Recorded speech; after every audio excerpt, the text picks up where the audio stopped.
absen 10. Saya Aliandila absen 2. Saya Dela Sabrina Indah Putri absen 8. Saya Deska Sana Nashwa Virus absen 9. Saya Fadil Ali Kirtana absen 14. Dan ada teman kami yang berhalangan untuk hadir, yaitu Nurul Askia dari nomor absen 31. Di sini kami akan menyampaikan materi dakwah mengenai pentingnya menuntut ilmu. Halo. Assalamualaikum warahmatullahi wabarakatuh. Waalaikumsalam warahmatullahi wabarakatuh. Untuk mengawali kegiatan pada pagi hari ini, alangkah baiknya kita membaca surat Al-Fatihah. Al-Fatihah.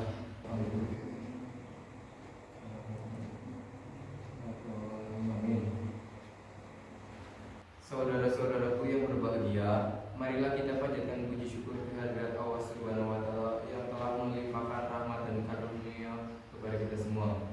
Tidak lupa sholawat serta salam semoga selalu tercurahkan kepada Nabi Muhammad SAW.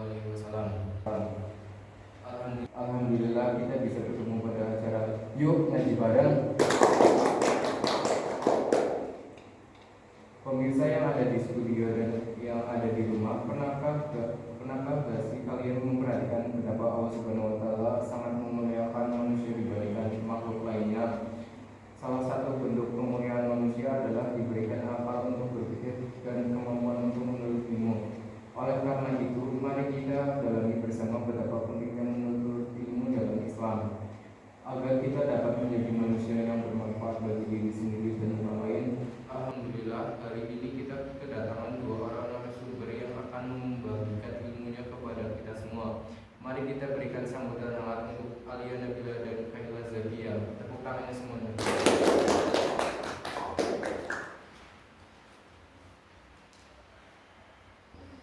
Assalamualaikum warahmatullahi wabarakatuh.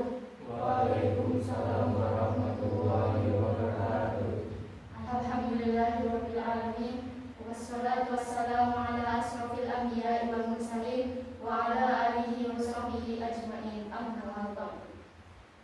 Hadirin yang berbahagia, pernahkah kita merenungkan betapa pentingnya menuntut ilmu? Apa sih hukumnya menuntut ilmu? Apakah wajib, sunnah, ataukah makruh? Jadi ada hadis dari Anas bin Malik radhiyallahu anhu yang berbunyi, "Thalabul ilmi fardhatun ala kulli muslimin wal muslimat." Yang artinya menuntut ilmu itu hukumnya wajib bagi perempuan dan laki-laki muslim. Nah, hadis ini mengingatkan kita bahwa menuntut ilmu itu bukan hanya sekedar kebutuhan, tetapi juga kewajiban bagi seluruh umat manusia, terutama muslim. Ilmu itu akan membuka pintu rezeki, meningkatkan kualitas hidup dan mendekatkan diri kepada Allah Subhanahu wa taala. Hadirin yang berbahagia, Nabi Muhammad SAW pernah bersabda yang berbunyi, barang siapa yang menempuh jalan untuk mencari ilmu, maka Allah akan memudahkan jalan untuk menuju ke surga. Jadi kalau kita menuntut ilmu, insya Allah kita akan dimudahkan jalan yang menuju ke surga. Ilmu adalah modal utama untuk memperbaiki pribadi yang bijaksana dan mandiri. Dengan ilmu, seseorang bisa membedakan mana yang benar dan mana yang salah, memahami kehidupan dari mengambil keputusan dengan lebih bijaksana, seperti yang dilakukan oleh Imam Syafi'i yang menempuh perjalanan panjang untuk belajar agar bisa mendalami ilmu agama dengan mendalam. Semangat Imam Syafi'i bisa menjadi teladan bahwa ilmu adalah bekal utama untuk menjalani kehidupan dan mencapai tujuan, baik tujuan di akhirat maupun di dunia. Masya Allah. Jadi begitu pemirsa yang ada di studio dan yang ada di rumah, ilmu itu sangat penting untuk dipelajari, untuk diamalkan, karena ilmu adalah bekal utama untuk menjalani kehidupan dan mencapai tujuan, baik tujuan dunia maupun akhirat. Baik, sekarang siapa yang ingin bertanya, angkat tangannya. Persilakan. Perkenalkan, nama saya Fadil Ali Kirtana, alamat dan bertotal. Izin bertanya, bagaimana peran orang tua dalam mendorong anak-anaknya untuk menuntut ilmu, terutama ilmu agama? Itu saja pertanyaan dari saya. Terima kasih. Baik, terima kasih atas pertanyaannya. Silakan Kaila bisa menjawab pertanyaannya. Baik, jemaah yang insya Allah dimuliakan oleh Allah Subhanahu wa taala. Jadi bagaimana peran orang tua dalam membimbing anak-anaknya? Yang pertama, orang tua itu bisa mencontohkan dengan perbuatan-perbuatan yang baik, contohnya dengan mengajak anak-anak untuk sholat berjamaah. Lalu ketika azan itu mematikan televisi, lalu kita menjawab azan, lalu mengambil air wudhu untuk segera sholat. Itu juga menjadi motivasi untuk anak-anak untuk mengikuti kegiatan tersebut. Nah, tapi bagaimana jika orang tua itu mungkin hanya memiliki ilmu agama yang sedikit? Nah, orang tua itu bisa memasukkan anak-anak ke TPI, madrasah ataupun pondok pesantren. Jadi orang tua di rumah bisa dengan cara mendoakan anak-anaknya supaya dipermudah dalam mencari ilmunya, lalu mendapat ilmu yang bermanfaat dan juga bisa dibagikan untuk orang lain, seperti itu.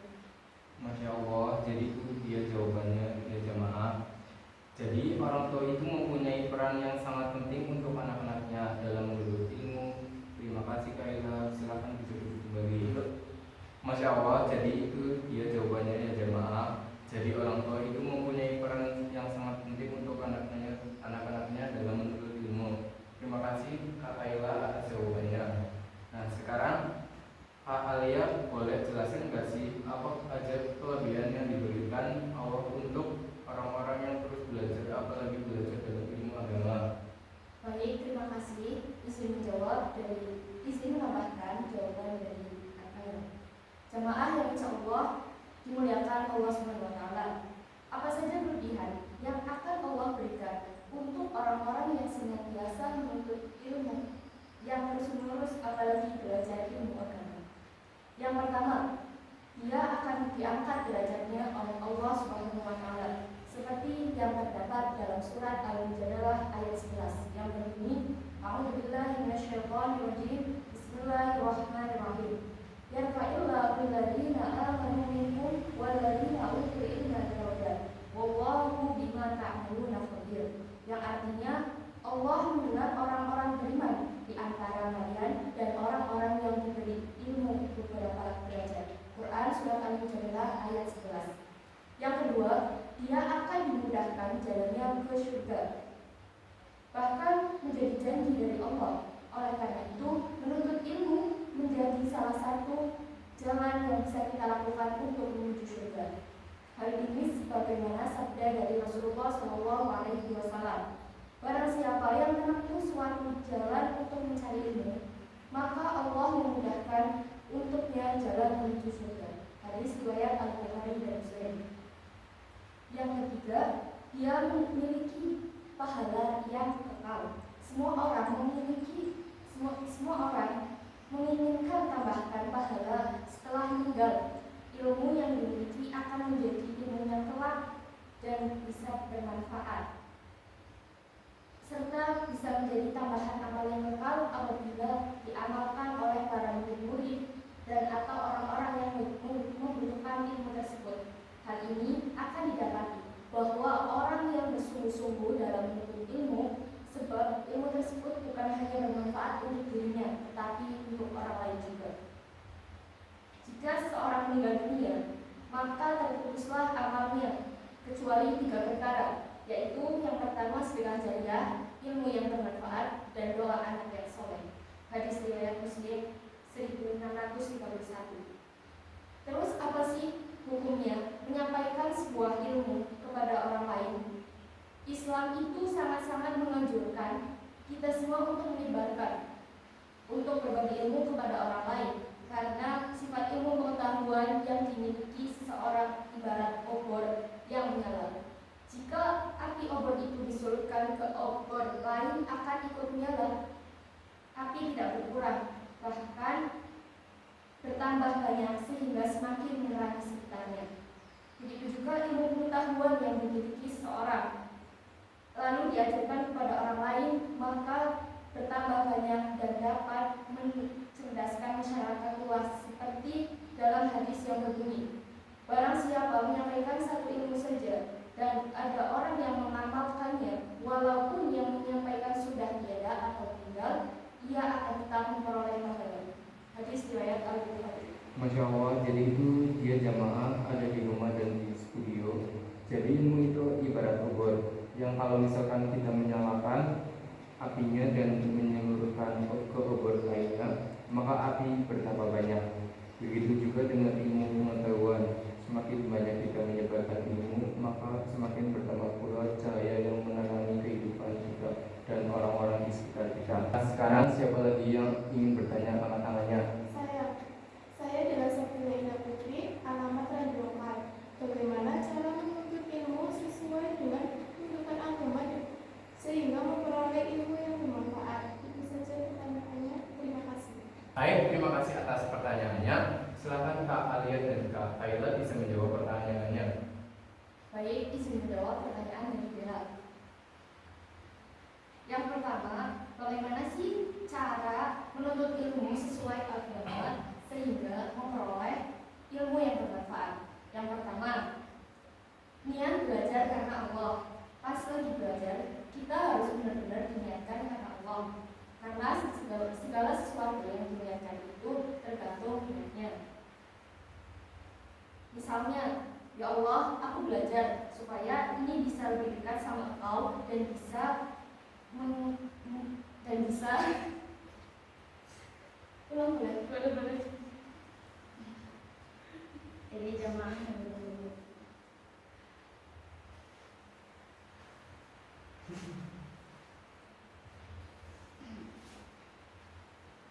Jemaah yang berbahagia, bagaimana sih cara menuntut ilmu sesuai tuntunan agama agar memperoleh ilmu yang bermanfaat? Yang pertama, kita diniatkan hanya semata-mata karena Allah. Karena sesuatu yang diniatkan hanya kepada Allah itu tidak akan pernah sia-sia.